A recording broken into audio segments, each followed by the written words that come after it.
We are extremely pleased that you are here. It is co-creation at its best. You will notice. Are you knowing what you are wanting? Now, right now, right now, right now, where all of your power is, right now, where your ability to focus is, right now, where you are, because of what you're thinking, emanating a frequency, an influence, you might say, that law of attraction is responding to. And so everything about this moment in time, or any moment in time, is more powerful than most people realize, because in this moment, by whatever you are thinking, and therefore by whatever you are feeling, you are integrating not just into your world at large, but into all that is at large. In other words, your frequency matters, and it is reflected back to you eventually by manifestations, but it is reflected back to you in the moment by emotion, which is guidance, which lets you know your blending, your balance, your energy. So already in this first minute of conversation, you have noticed that we are weird. We're not going to talk to you in such normal physical human terms as we are in the broader perspective of vibration and energy and leverage and power and clarity and influence. The thing that you most want to be influential about is your own point of attraction, and you have so much control about what comes to you, because you have control about where you give your attention, what you ponder, how long you stay focused here or there.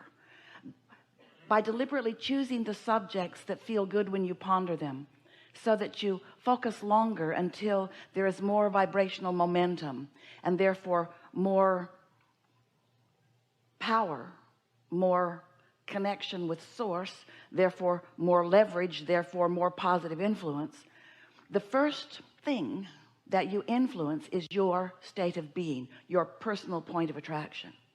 And once you get a handle on that, and it doesn't take long, and you're consistent about the way you approach life, you're consistent about the way you respond to things, you're consistent about the well-being that you feel no matter what, your freakouts become fewer, and your substantial knowing what you're doing becomes more frequent, and your love is consistent, and your concern becomes less and less. As you get a handle on your approach to life, which for most of you means, to a large part, your response to life, then what begins to happen is you begin to see the benefit of caring about how you feel, which gives you the ability to align with the whole of who you are, which gives you a leverage or an influence that we can't even define mathematically, but you will be able to define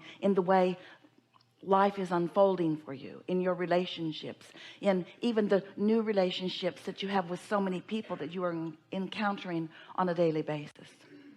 You are so much more than you know here in these physical bodies, and that larger part of you, sometimes you call that part of you your soul. We have been calling it for quite a long time your inner being. That part of you is always flowing with you, while often you may be oblivious to that.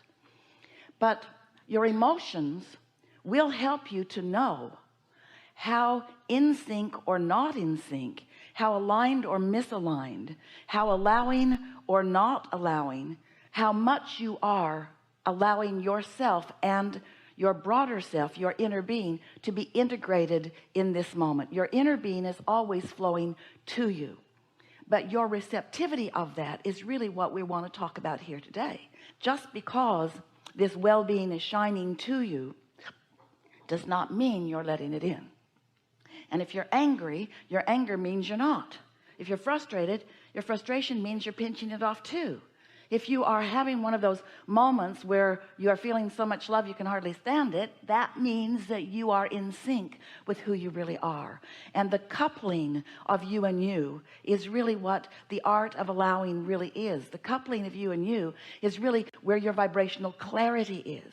It's where your power is. It's where the influence that you came here to offer is. It's where you become part of the solutions instead of fanning the flames of the problems. It's where you become the you that you've intended when you made the decision to come into this physical body.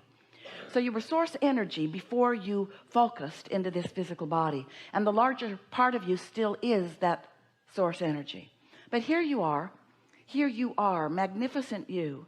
Here you are living your life focused upon a lot of things and offering a lot of vibration. And so we don't think there's anything more important for you to understand than how it feels when you offer vibration that is in harmony with the whole of who you are, with the love of who you are, of the well-being of who you are, and how you feel when you're pinching that off. Most of you have been listening to us for a while, yes? And most of you know everything that we just said to you, although we chose a different way of saying it because we wanted your undivided attention. And most of you have a very magnificent platform that you are standing on, and you are in the place where you are deliberate creators and you are living life happily ever after, mostly.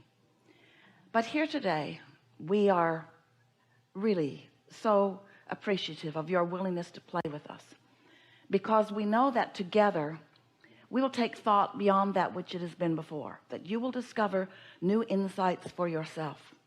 Often it's because of something that someone who is sitting in the hot seat is expressing, or something that we are explaining back to them.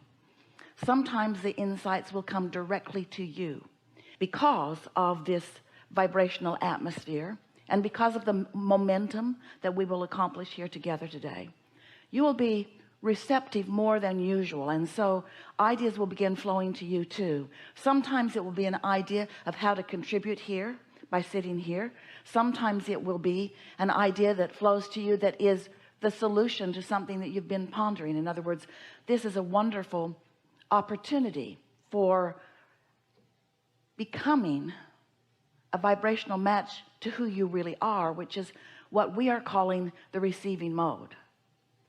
Here in your physical body, life causes you to explore and to evaluate.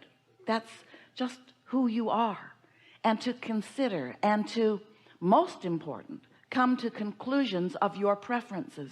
And that matters so much. Most of you do not give yourself enough credit for the preferences that are born in you. You want to yield to what others think rather than understand the power of your own desires that are coming from your life experience.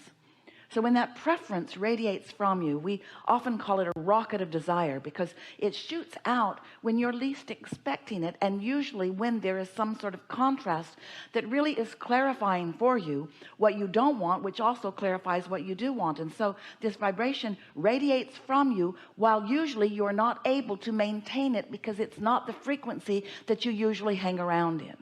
It's like a little sort of mini quantum leap where the situation has just caused you to know for a moment what you want.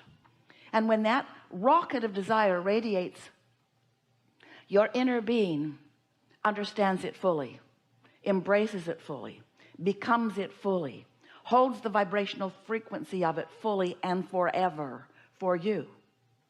Now that rocket, as it emanates, you can't see it or hear it or smell it or taste it or touch it. You can feel it if you're paying attention, but it is a vibrational beginning of a creation that has not evolved enough that you can actually see it or hear it or smell it or taste it or touch it, while you may very well know it. So we've been wanting to create a scenario where you can accept the reality and the importance of that desire that is coming forth from you, and how it is received by your inner being, and by the focus of your inner being, held in a vibrational, you could call it a holding place, you could call it a gestation place, You could call it a place of well-being. We've been calling it your vortex. It's this non-place but state of being where all of your desires are vibrational and real, and because of the attention of your inner being, continuing to evolve, not so different from the gestation of the baby in the womb. And as these rockets that you are emanating continually are received and understood by your inner being, they are an important part of you because you gave birth to them. And while you mostly as humans aren't ready to recognize them as reality, they are. In fact, this vortex is a reality that is more real than any reality that you have allowed yourself to manifest. So today we want to talk not only about how this vibrational reality, how robust it is, and how full of so many things that you care about are, but how you go about, by your deliberate and intentional focus, by utilizing your guidance system, how you go about turning those thoughts to things, witnessing the evolution, the never-ending evolution. Just like a lot of life happened before you actually launched that rocket, a lot of that rocket of desire, a lot of that becoming is going to become before it is obvious to you that it is becoming. But you could, if you knew what you were doing, you could observe it in its earlier stages, and you could enjoy it in all of its becoming before it bursts out into the manifested scene. And this is what we want so much for you to understand, because the majority of your life is about that part of it. You say, I want this, and then you often remain in a state